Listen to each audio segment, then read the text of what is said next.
Eu,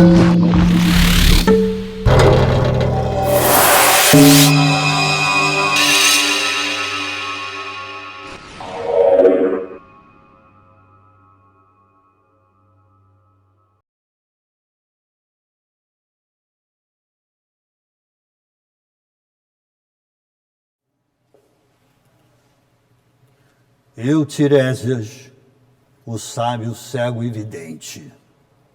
Sou cego para a realidade do mundo. Não vejo nada do que se passa entre vocês.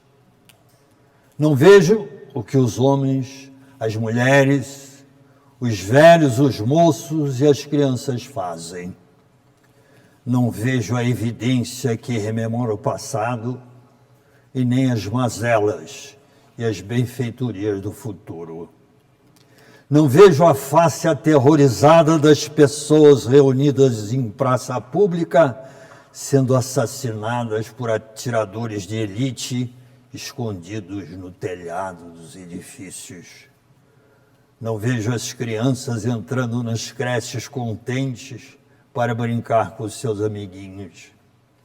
Não vejo mais o céu azul, nem as nuvens descarregando suas águas no meio dos relâmpagos e das trovoadas. Sou cego, mas sou vidente. E por isso me tornei a figura mítica, testemunha da história. Dos humanos, sou eu quem mais conhece a respeito do homem e da mulher. Isso acontece porque um dia, quando eu passeava na floresta, vi a cópula entre duas serpentes entrelaçadas. Não podendo aguentar a visão fantástica de um envolvimento tão íntimo e profundo, atirei sobre elas o meu cajado e as separei. Amaldiçoado por elas, fui condenado a viver 7 anos como mulher e 7 anos como homem.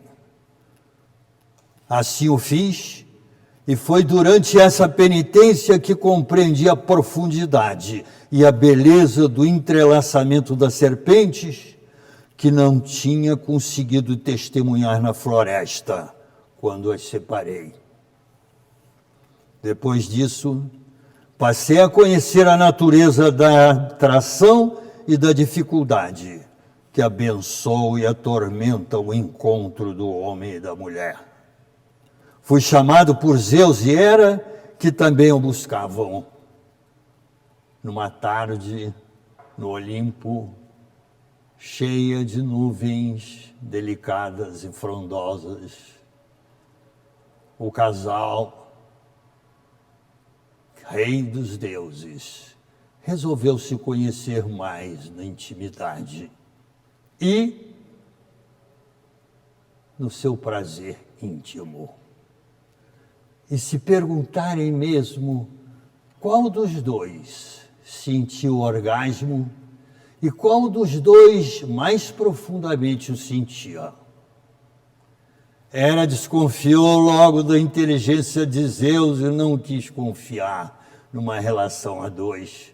Chamaram Tiresias, aquele que tudo conhece, principalmente a intimidade entre o homem e a mulher.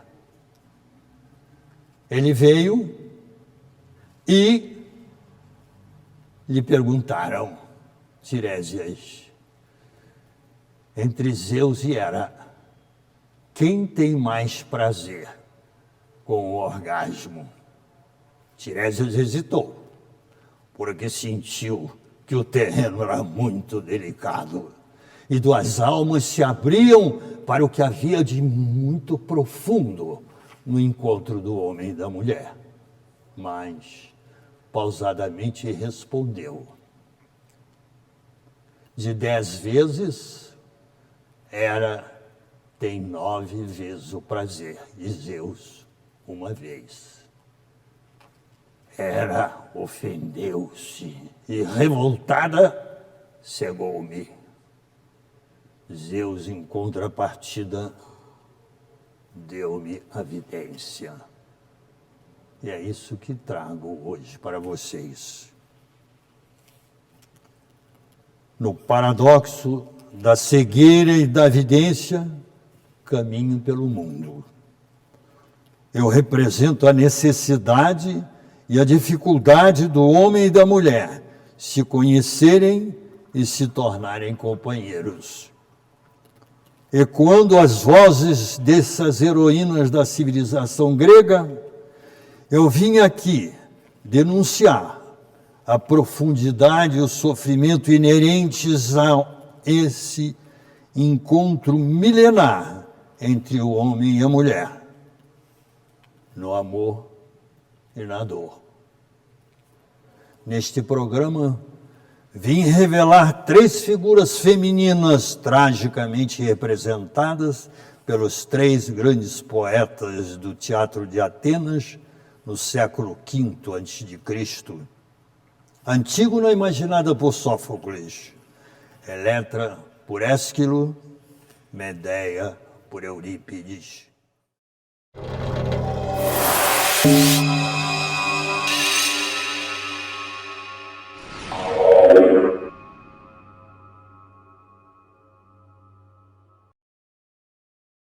Antígona, filha de Édipo, heroína comovente.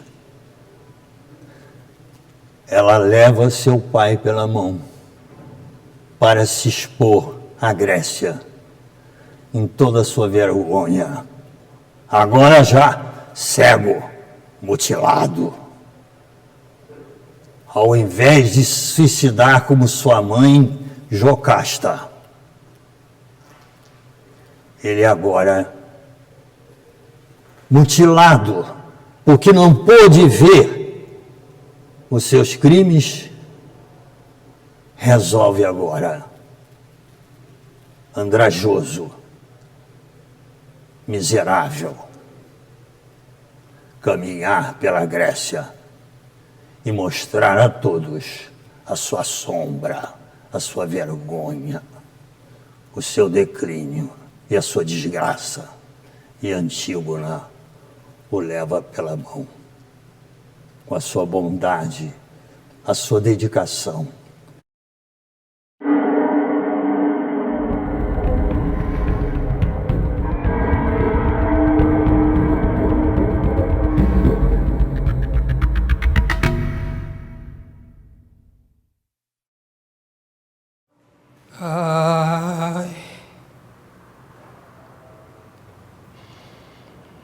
Existe ainda alguma desgraça que Zeus não tenha jogado sobre nós, filhos de Édipo?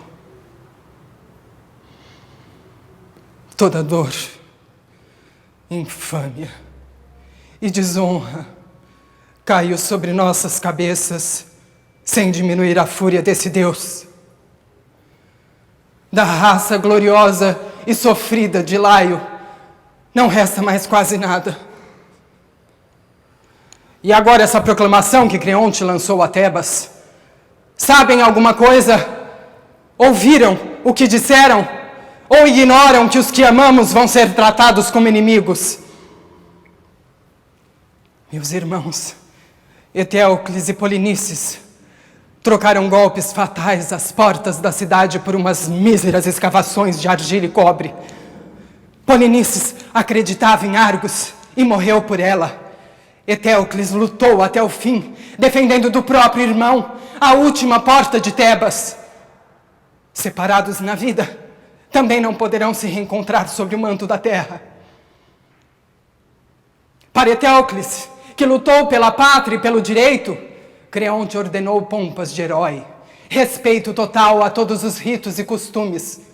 Mas o corpo de Polinices não terá sepultura. Vieram me dizer: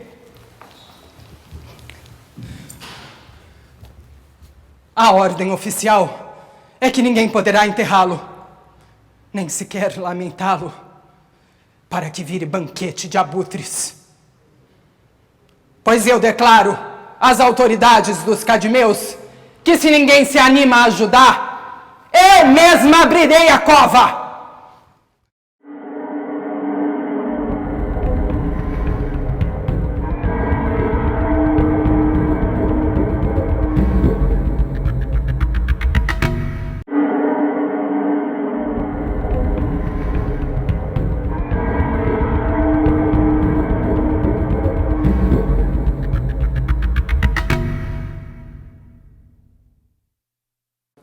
Eis o drama. Depois de atingir Laio e Jocasta, pais de Édipo, e a seguir o próprio Édipo com a automutilação, a maldição dos Ladácidas recai agora sobre os filhos de Édipo. Trata-se da fúria do arquétipo patriarcal da lei, ferido, que despeja sua lava sobre os filhos de Édipo. Eteócles defende o rei e Polinices o ataca.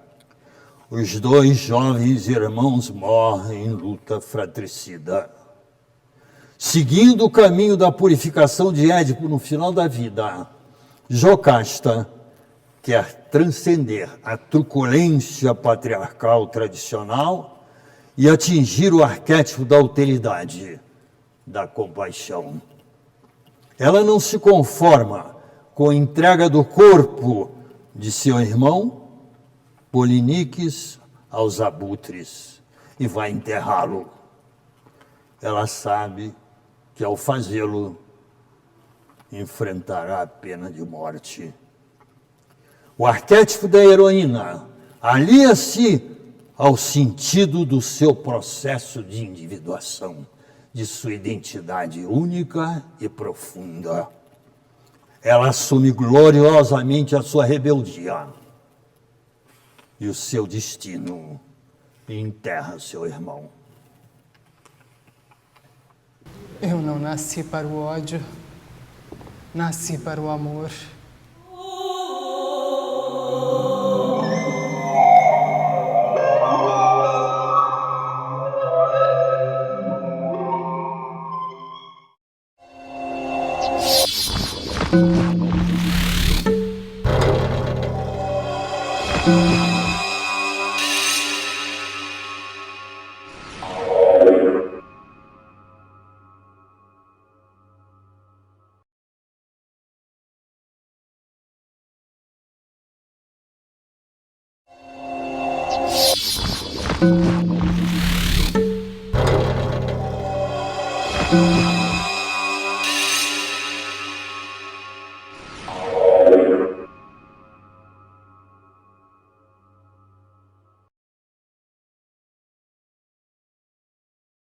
Com a rebelião de Antígona, pela voz do poeta, a cultura grega expressa no sentimento de uma irmã a ultrapassagem da lei de Talião, que seria repetida no Novo Testamento.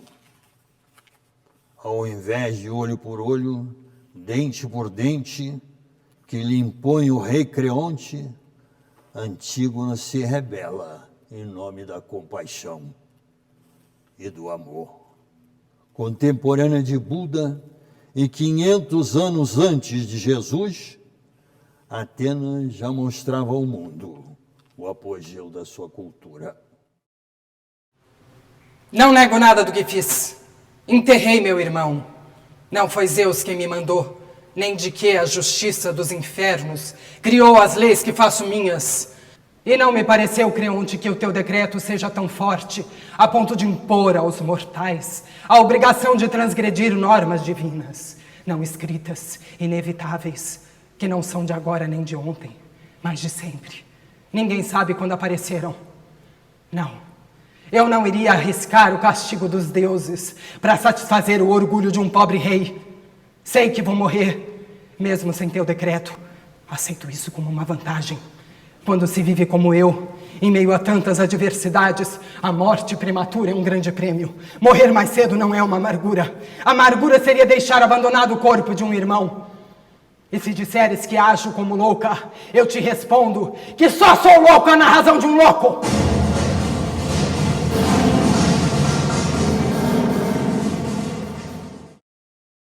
Antígona confessa sua transgressão e referenda sua causa.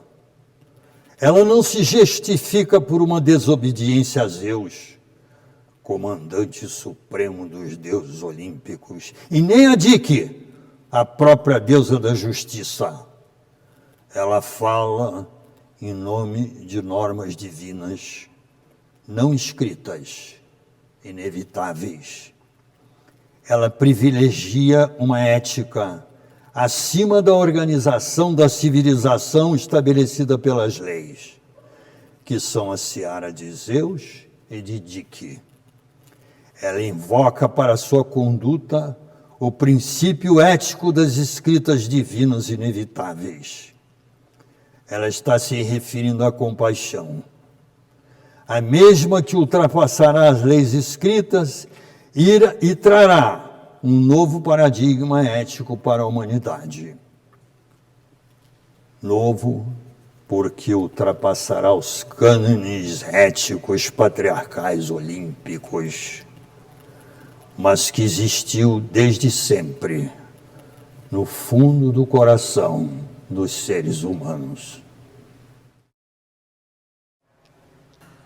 Cidadãos de meu país, vejam bem como Antígona segue seu derradeiro caminho. Olha o último clarão do sol. Ó, luz do luar, raio supremo. Depois desse dia luminoso, nada. Hades, o Deus que fecha para sempre os olhos de todos os seres, a mim me conduz viva para as margens do além. Me tiram o véu de noiva, me dão o véu do luto, e eu vou, sem cortejo, nem cantos nupciais, infeliz prometida do Deus da escuridão.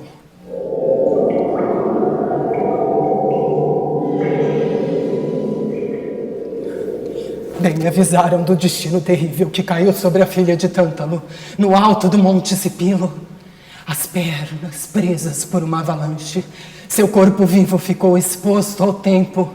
As eras cobriram-lhe o tronco, confundindo-se com seus membros, impedindo-lhe os últimos movimentos.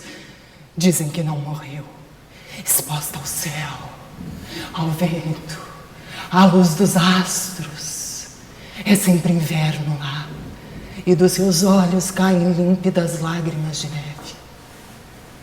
Quando me contaram essa história, eu não sabia que os deuses me preparavam igual destino. Sei, riem de mim. Em nome de meus pais, não podem ao menos esperar que eu vá embora. Tem que rir de mim na minha cara? Ah, minha cidade. Ah, Tebas dos 1000 carros. Ah, homens ricos e poderosos da minha cidade.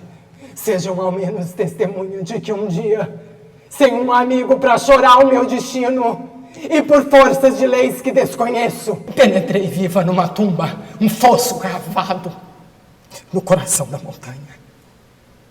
Sepultura espantosa. Ai de mim, que não tenho lugar na vida nem na morte. Ai de mim, sem lar entre os vivos, estrangeira entre os mortos. E me vem o horror do leito da minha mãe. Ai, o tenebroso leito onde ela dormiu com o próprio filho, Édipo, meu pai. Ai, de que gente infeliz, de que desgraçado instante se gerou meu miserável ser. Nada de estranho, então, que eu esteja agora aqui, abandonada e maldita, caminhando sozinha ao encontro deles. Ah, meu irmão, um gesto de amor por ti me traz a morte. Vivo, era bom estar vivo ao teu lado. Morto, me tiraste a vida. Sem parente, sem pranto, sem marido. É impossível retardar o meu destino. Em torno de mim, nenhuma lágrima, nenhum soluço de amigo me acompanha.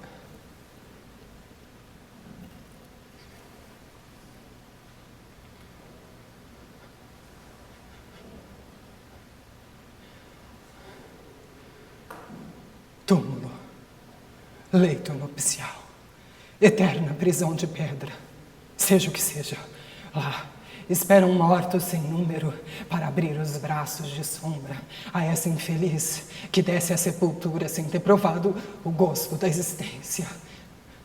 Levo comigo a esperança de ser bem recebida por ti, Meu pai, saudada com alegria por ti, minha mãe, esperada com ternura por ti, meu irmão. Pois na hora da morte eu não os abandonei. Os corpos de meus pais lavei-os e vesti-os com minhas próprias mãos. Encomendei-os aos deuses.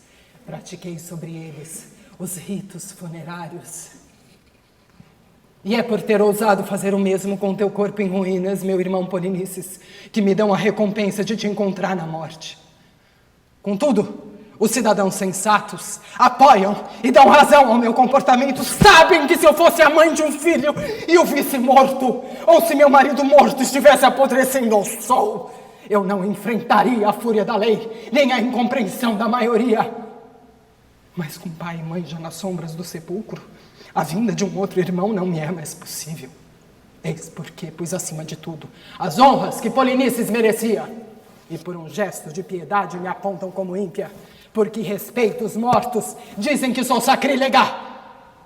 Mas breve, o meu destino cumprido, eu saberei dos próprios deuses, se errei eu ou se erraram os meus juízes. Se o erro é deles, me falta imaginação para lhes desejar um fim pior do que o que me impuseram. E tu, Creonte, e todos que te apoiam contra mim, verão o meu cadáver e o de meu irmão se multiplicar por milhares nessa guerra sem fim.